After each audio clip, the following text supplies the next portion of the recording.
I never thought I'd become the neighborhood rebel, but sometimes life forces your hand. My name is Michael, and after 15 years as a structural engineer specializing in residential developments, I thought I understood how to follow the rules, until I moved into Sunnyside Estates, home of the most notorious homeowners association president in the county, Karen Wilkins. When I purchased my corner lot a year and a half ago, the seller had casually mentioned that the HOA was particular about appearances. That was like saying the Pacific Ocean is a bit damp. Eager to settle into my new life, I brushed off the warning as I unpacked the last box. Yet, 3 days in, I came face to face with Karen, and it turned out I was unprepared for the full weight of her iron-fisted rule. The doorbell rang with an aggressive double chime that echoed through my empty hallway. I opened the door to find a woman standing before me in a crisp white pantsuit with a pearl necklace that likely cost more than my monthly mortgage. Her meticulously styled blonde bob didn't wave as she tilted her head to assess me and my humble abode. It simply remained immovable, likely held in place by enough hairspray to be classified as a fire hazard. "Hello," she said in a tone that could freeze boiling water. "I'm Karen Wilkins, president of the Sunnyside Estates HOA. I wanted to welcome you personally to our little community." Her smile didn't quite reach her eyes as she thrust a 3-ring binder into my hands. The title, Sunnyside Estates Community Guidelines, gleamed in the afternoon sun, a golden invitation to conformity wrapped in 78 pages of drudgery. I suggest highlighting sections on lawn maintenance and exterior modifications. We've had issues with new homeowners in the past. The way she'd said issues made it sound like previous residents had attempted to turn their front yards into jungles or paint their houses neon pink. I thanked her politely, thinking this would be the extent of our interaction. How naive I was. That evening, as I flipped through the handbook amid towering stacks of half-unpacked boxes, I found the document absurdly detailed. It listed rules about everything from acceptable shades of beige for exterior paint, 12 approved variations, each with its own code, to the maximum height of garden gnomes, 8 inches, in case you were wondering. The approved flowers for front yard planting were documented by season, with a helpful chart indicating which colors were community appropriate. Despite the ridiculousness, I resolved to follow every guideline meticulously. For 6 glorious months, I managed to fly under Karen's radar. My lawn was mowed to exactly 3.5 inches, no more and no less. My mailbox matched the approved design perfectly, and even the trash bins became ghosts, visible from the street only during the appointed 12-hour window on collection day. Then, disaster struck. In an effort to enhance my property, I decided to plant a row of privacy hedges. My corner lot faced a busier street, and I wanted some buffer from the noise. The handbook clearly stated on page 42, paragraph 6, that natural privacy barriers were allowed, provided they didn't exceed 6 feet in height and didn't impede visibility at the street corner. After researching extensively, I selected emerald green arborvitaes, an approved species, and had them professionally installed, making sure they stood exactly 5 feet 10 inches tall. Everything seemed perfect. I had no doubt I was just improving my property while culling neatly within the lines. 3 weeks went by in a tranquility I had started to see as my new normal, until that fateful Tuesday afternoon. I returned home from work to find Karen standing in my front yard, 2 men operating hedge trimmers like executioners working on my exquisite greenery. My beautiful hedges were being butchered, and all that remained of my $2,000 investment was a row of stumpy, sad-looking shrubs. Fuming, I slammed my car door and marched across the lawn, my heart pounding in my chest. "What's going on here?" I demanded, my voice barely contained. Karen turned with her infamous plastic smile still plastered on her face, adjusting her designer sunglasses. "Oh, Michael. Your hedges were in violation of Code 4.7b, she explained casually, as if she had just commented on the weather. They were obstructing the critical sight line at the corner. As president, I have the authority to remedy violations when the homeowner fails to comply after notification." Notification? I shot back, barely keeping my temper in check. I never received any notification about my hedges violating anything. She waved her hand dismissively, her diamond bracelet catching the afternoon sun, a shimmering display of her authority. "It was emailed last week to all residents. The board voted and approved emergency action due to safety concerns." Her finger pointed to a small orange flag stuck in the ground, which I was certain hadn't been there that morning. "This is a designated sightline protection zone. Perhaps you should read the handbook more carefully." Fury surged through me, but somehow, I managed to maintain my composure.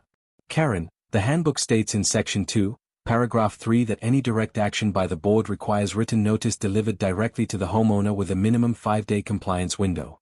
Emails about general issues don't qualify as direct notice of violation. Her eyes narrowed slightly for the first time, just a crack in her polished facade. Well, I'm sorry you feel that way, but what's done is done. The association will be billing you for the service, of course, $375. With that, she handed the workers more cash, thanked them, and walked away, leaving me standing next to my mangled Hedges and the growing sense of injustice in my chest. That night, I pored over the HOA handbook, determined to find a solution. It was absurd that Karen had the authority to simply walk onto my property and destroy my landscaping without proper notification. Somewhere in this ridiculously detailed document had to be a way to fight back. And there it was, buried under layers of bureaucratic jargon in unmistakable black and white. While natural privacy barriers had height restrictions, structural elements were governed by different rules. Specifically, perimeter walls constructed of approved materials could be built up to 6 feet in height, as long as they met county building codes and were approved by the architectural committee. The gears in my mind turned, and I felt a fire ignite within me. I drafted a meticulous application to the architectural committee for a 6-foot cinder block wall to replace my decimated hedges, complete with blueprints, material specifications, and 3D renderings of the design. Now, I had a new mission: to reclaim my yard and, unbeknownst to Karen, start a war that would make my previous life of following the rules seem delightfully mundane. Little did I know that this was the beginning of a battle that could cost me not just my sanity, but my very sense of who I was. And thus, the saga of the neighborhood rebel began. Little did I know that this was the beginning of a battle that could cost me not just my sanity but my very sense of who I was. The next morning, with an invigorated sense of purpose, I submitted my application for the wall to the architectural committee. I knew Karen would never see it coming. As an engineer, following the procedures came naturally to me, but I worried that my neighbor's iron grip on the HOA would somehow negate my efforts. I sealed the application and mailed it, feeling a strange mix of adrenaline and apprehension. The application was his, complete with certified mail proof, ensuring that I wouldn't let her fumble through an excuse of "I never received it." Days melted into weeks as I waited. My patience wore thin while I watched the shadows of the stumpy, butchered hedges mock me every time I stepped outside. I even found myself talking to the plants as if they were old friends, trying to share the indignation of their cruel fate, wondering if they would ever forgive me for choosing them to be my protectors. Then, on the 14th day, I noticed something peculiar. Karen's luxury SUV had become a regular fixture outside my house, her clipboard in hand as she patrolled the neighborhood.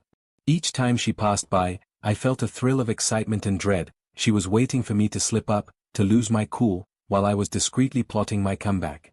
On the 15th day, I awoke with a sense that today was pivotal. With the help of a rented excavator, I began digging the foundation trench for the wall. I was barely an hour into my work when I heard an engine roar. Karen had arrived. She halted in the street, her eyes wide with disbelief. "What do you think you're doing?" she screeched, her voice piercing the serene morning air. "You can't build a wall here. Stop this immediately, or I'll call the police." I maintained a calm demeanor, knowing I had every right to proceed. "Actually, Karen, I can. I submitted my application for this wall exactly 15 days ago. According to Bylaw 7.3, it has been automatically approved due to the committee's failure to respond within the 14-day window." I could see her processing my words, her perfect smile faltering for just a moment as the gears in her mind clicked into confusion. I handed her a copy of my application, complete with the date stamp clearly visible and the certified mail receipt I had stapled on. "This is preposterous," Karen shrieked, her face turning a crimson shade that clashed terribly with her coral blouse. "I never saw this application." I couldn't contain a slight grin. "I have the certified mail receipt showing it was delivered to the HOA office and signed for by you personally. Would you like to see that as well? And remember, your board cut down my hedges without proper notice. I have documentation for that as well." Her expression transformed from rage to incredulity as she calculated her next move. "I will call an emergency meeting of the board to address this loophole you're exploiting. This wall will not stand, and you will be responsible for removing it and restoring the property to its approved state." I leaned in slightly, maintaining a professional tone but infusing it with a hint of triumph. "It's not a loophole, Karen, it's the written procedure in the very handbook you provided me. But feel free to call any meeting you like. Until then, I'll continue with my approved project." With a practiced motion, I climbed back into the excavator and continued my work. The roar of the engine drowned out Karen's voice as she sputtered in disbelief, her hands gesturing wildly in a futile protest. Over the next week, I immersed myself in the building of the wall, my determination intensifying with each brick I laid. As I meticulously constructed the perfectly compliant structure, I'd catch glimpses of my neighbors watching from their porches, their expressions a mixture of curiosity and pity, or perhaps even admiration. Then, one morning, I found a notice of violation taped to my front door, demanding that I remove my construction materials within 24 hours or face a $50 per day fine for improper storage. The notice had been signed in that perfectly scripted penmanship I had come to recognize as Karen's signature. I was well aware of the handbook's regulations regarding construction materials, and I smiled to myself. Instead of arguing, I decided to address the issue head-on. I rented a storage pod and relocated all my materials, ensuring it was positioned exactly 17 feet from the curb, just beyond the minimum required distance. The following morning, Karen drove by, her eyes alight with anticipation for her impending victory as she pulled up outside my house. Yet, she abruptly stopped, her expression darkening as she found nothing to complain about.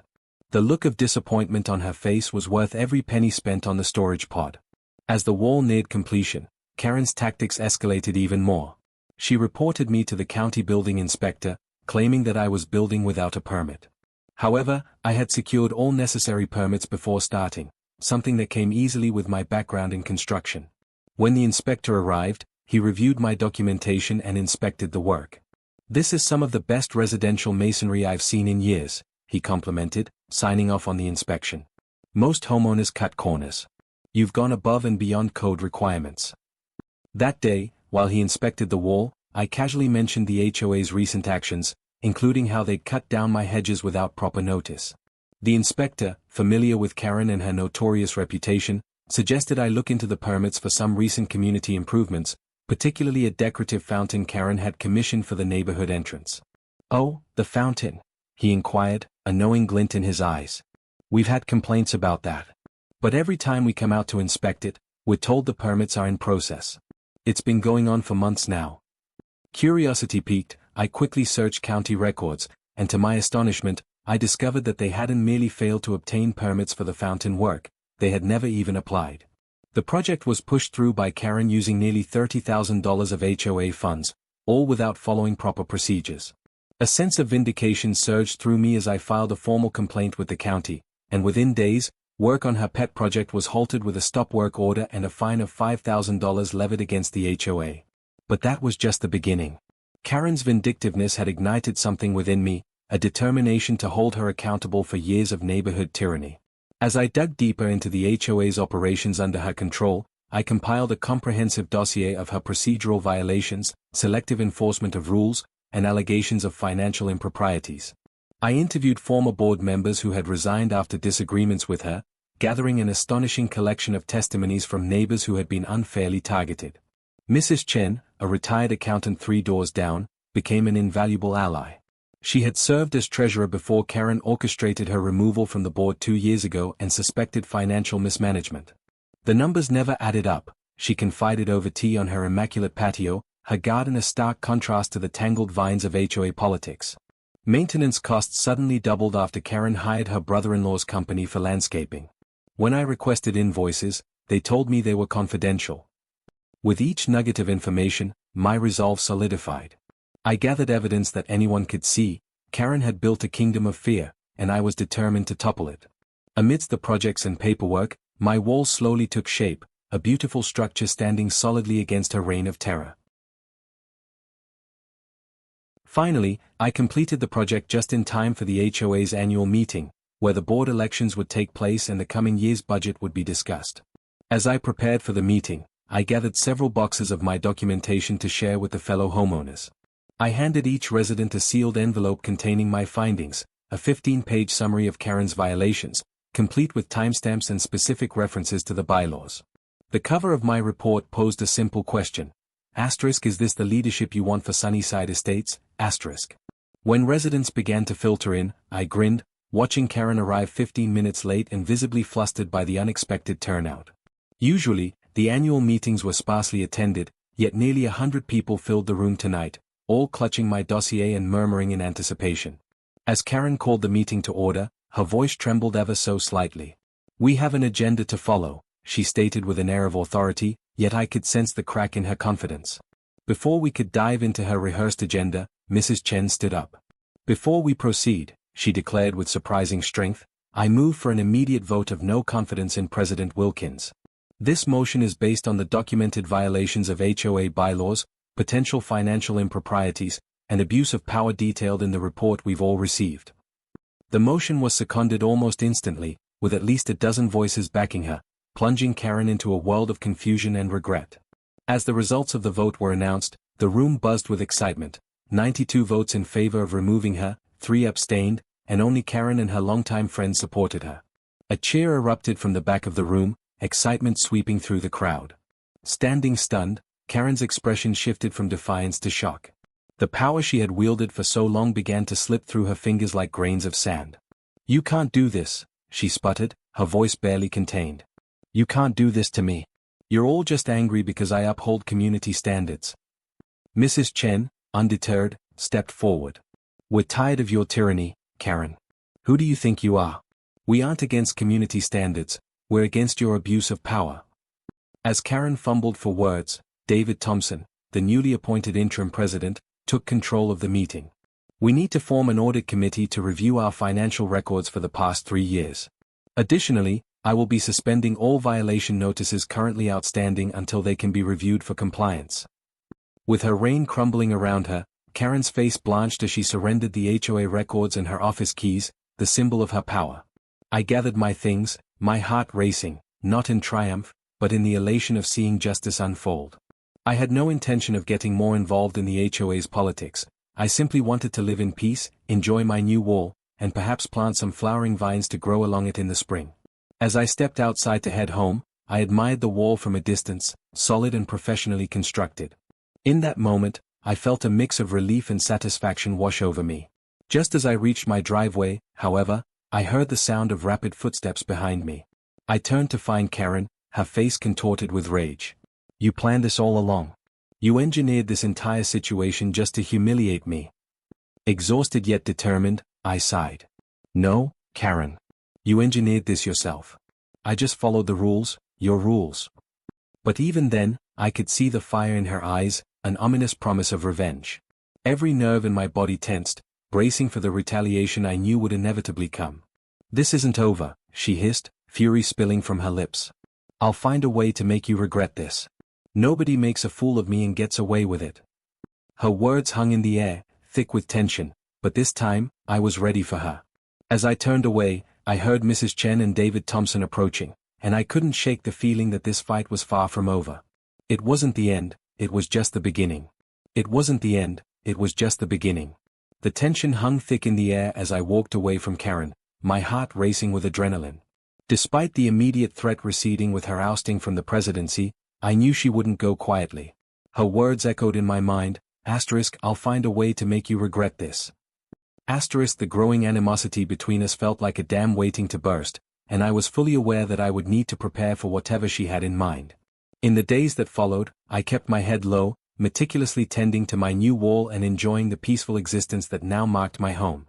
I planted flowering vines along the base, ensuring they were HOA approved, relishing the thought that I could finally enjoy my yard without looking over my shoulder. However, I was unprepared for Karen's next move. She began to leverage her connections, spreading whispers among the neighborhood. A few days later, I found myself greeted with another notice of violation, this time for excessive noise due to the sound of my lawn mower and the unapproved flowering vines blooming beautifully at the base of my new wall. While I knew that my lawn care routine fell well within the handbook's guidelines, I couldn't help but feel a knot of dread tightening in my stomach. It felt like Karen had shifted her tactics. No longer confined to brazen confrontations, she was now playing the long game, pushing my buttons from the shadows, hoping to provoke a response that would justify her actions. Undeterred, I decided to compile a formal rebuttal. I documented the unsubstantiated claim regarding excessive noise and presented my case about the vines, the same species outlined in the community guidelines, placed visibly without infringing on anyone's view. Armed with evidence and a keen sense of justice, I headed to the next HOA meeting, prepared to take my case to the board. As I entered the community center, I was met with an unexpected scene. A small group of homeowners stood off to one side, quietly sharing their own grievances against the HOA. They too had stories of Karen's tactics, tales of unfair fines and arbitrary rule enforcement peppered with exasperation. I could see Mrs. Chen among them, her glasses perched low on her nose as she listened intently. "Do you think we could present this all together?" I asked, my brain firing with possibilities. "If we band together, maybe we can finally put a stop to her nonsense." Mrs. Chen nodded, her expression suddenly alight with hope. "Absolutely. Strength in numbers, right? We can push to request formal amendments to how the rules are enforced as well." This was the momentum I needed. We developed a plan, pooling our grievances to provide a united front against Karen, whose influence was floundering with every whispered doubt about her leadership. The night of the meeting, we arrived early, each of us armed with copies of our compiled notes and evidence against her. Karen, as expected, was already there, her ever-present clipboard in hand, scanning the room like a hawk watching for prey. She shot me a look of both disdain and confusion upon seeing the gathered crowd, and for the first time, I sensed a glimmer of uncertainty in her stance. I rose to address the board with Mrs. Chen flanking me for support. "We the homeowners of Sunnyside Estates have come together to address the patterns of selective enforcement that seem to plague our community," I began, my voice steady, fueled by the solidarity around me. As I outlined the unfair practices we had collectively faced, I could see Karen's composure begin to crumble, her perfectly manicured nails tapping frantically on her clipboard. The air crackled with tension as I described my own recent violation ticket, the absurdity of Karen claiming my flowering vines were unapproved when they were, in fact, on the list of HOA-sanctioned plants. "None of us are against community standards," I concluded, glancing back at my fellow homeowners for support. "What we seek is a fair application of those standards. We deserve transparency and equal treatment under the rules." A murmur of agreement rippled through the crowd, emboldening me further. I could see that my report had piqued the interest of both board members and neighbors alike. "Let's propose a vote for an independent committee to review the enforcement practices of the HOA," Mrs. Chen interjected, her voice strong. "We deserve to know how funds are spent and why certain actions are taken against residents."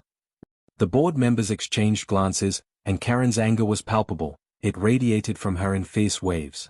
"This is completely out of order," she retorted, her voice laced with panic. "It's disruptive to the community." But the tide had turned, and the homeowners were no longer willing to accept her intimidation tactics. A growing chorus of support rose against her, each voice uniting in discontent. "Karen, your actions have consequences," one neighbor shouted. "You have abused your position for far too long." The call for a vote on the independent committee took root, and after a heated discussion, the motion was seconded. The vote would be held during the next meeting, and suddenly, I felt an electrifying spark of hope flickering to life where despair had once thrived. Karen's face drained of color as the board struggled to regain control of the meeting. Really, she was losing power before all their eyes, her reign crumbling against the weight of our combined will. As the meeting adjourned, I couldn't shake the feeling of triumph surging within me. We had taken a bold step forward, pushing against a storm that had bothered our neighborhood for too long. Yet, amidst my growing sense of victory, I still knew that the fight was far from over. As I left the community center, feeling buoyed by a new sense of community spirit, I spotted Karen lingering near the entrance, speaking with one of her closest allies. The look in her eyes was dangerous, she was plotting her next move, the kind that could come from any corner. Dread settled in my stomach as I overheard snatches of their conversation about taking back control and removing the dissenters. She was not done fighting. It was the eye of the storm, and I wasn't naive enough to believe I had seen the last of her. Back home, I leaned against my new wall, now adorned with blooming vines as the sun began to dip beyond the horizon. I knew that this was a battle worth fighting, but as I stared into the colorful blooms catching the fading light, I couldn't shake the feeling that something dark was lurking just beyond the edges of my newfound freedom. And I would need to be ready to face whatever Karen threw my way next.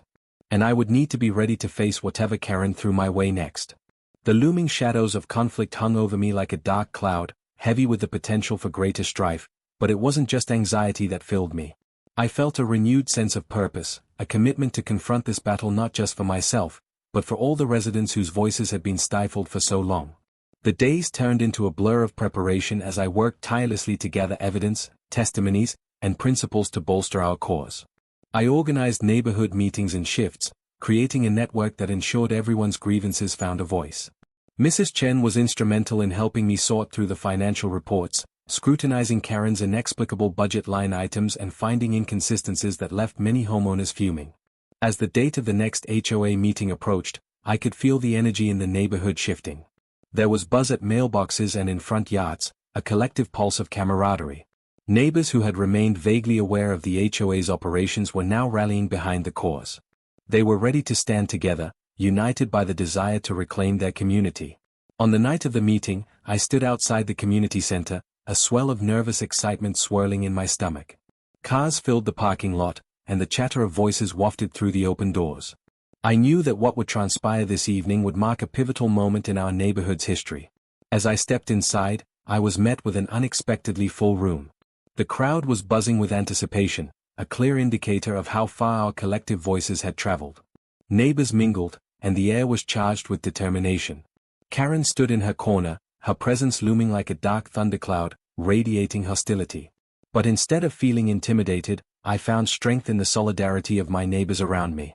The meeting opened as usual, with Karen attempting to exert her authority. We'll discuss neighborhood matters as per our agenda this evening.